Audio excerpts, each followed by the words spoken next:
खबर है बेमेतरा जिले का, जहां पर कौवे की मौत बना चर्चा का विषय। जिला मुख्यालय बेमेतरा के साजा विधानसभा क्षेत्र के नगर पंचायत देवकर में गांधी चौक पर एक के बाद एक 4 कौवों की मौत हो गई, जो चर्चा का विषय बन गया है। आपको बता दें कि नगर पंचायत देवकर के गांधी चौक में एक एक करके लगातार 4 कौवों की मौत हो गई है, जिसके बाद नगर में तरह तरह की चर्चाएं हो रही है। कई लोग इसे शुभ तो कई लोग इसे अशुभ मान रहे हैं। हिंदू रीति रिवाज के अनुसार पितृपक्ष में कौवों को लोग अपने पूर्वज के रूप में देखते हैं और पितृपक्ष में घर पर जो भी पकवान बनाते हैं उसे अपने छत पर कौवों के भोग के लिए रख देते हैं। अगर कौवे ने उसका भोग लगा लिया तो पूर्वजों की आत्मा की संतुष्टि मानते हैं। लेकिन ऐसे में नगर में इस तरह 4 कौवों की एक के बाद एक मर जाने से यह घटना मन को विचलित कर रही है कि क्या ये शुभ है या फिर कोई अशुभ संकेत। इस विषय पर हमने प्रत्यक्षदर्शी पंडित विजय चौबे से चर्चा की तो उसने अपनी प्रतिक्रिया मीडिया को कुछ इस प्रकार दिया।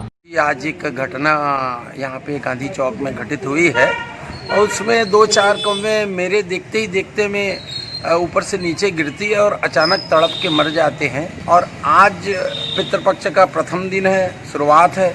आज से हम अपने पितरों को श्राद्ध देते हैं, तर्पण करते हैं। मान्यता ऐसी है कि हम आज अपने ये इन्हीं पक्षी में कौवे जो होते हैं उनको हम पीतर के रूप में देखते हैं और उनके भोज्य के लिए हम अपने घरों में जो भी बना होता है उसको निकाल के बाहर रखते हैं। उनके खाने से उनकी संतुष्टि मानी जाती है और ऐसे में आज के दिन ही, प्रथम दिन ही ऐसी घटना मन को विचलित कर रही है और मन में नाना प्रकार की बातें आ रही हैं कि क्या इसे हम सगुन समझे, अपसगुन समझे।